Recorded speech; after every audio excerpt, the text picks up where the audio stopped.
With Diane Karr from Common Ground, Nebraska. Diane, you and I were just talking about something that's been in the media so much lately are GMOs, and they've been, discussions have surrounded them for years. Really this week a lot because of Chipotle making a big announcement. A lot of people don't know what GMOs are, so let's just start with that. What is a GMO? Absolutely. So GMO, of course, stands for genetically modified organism.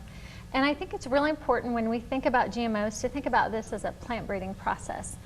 And so when we think about that, traditionally we've been, using traditional plant breeding to modify the gene code in plants for, some say, 10,000 years.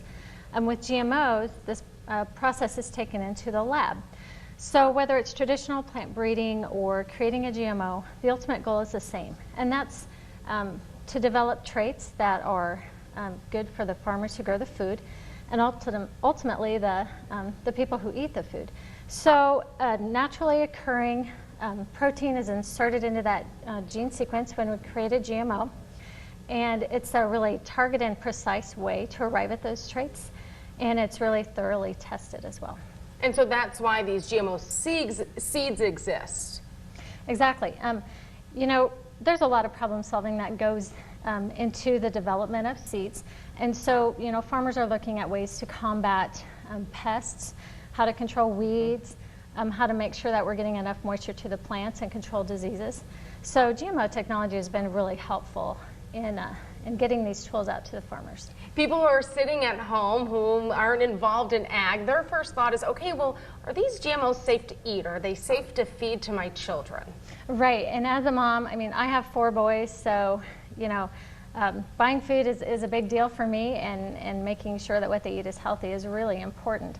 So what gives me a lot of confidence as a mom is that the science community has really come to consensus on their safety, and there's a lot of really well-respected groups that agree with that as well, like the American Medical Association, the World Health Organization.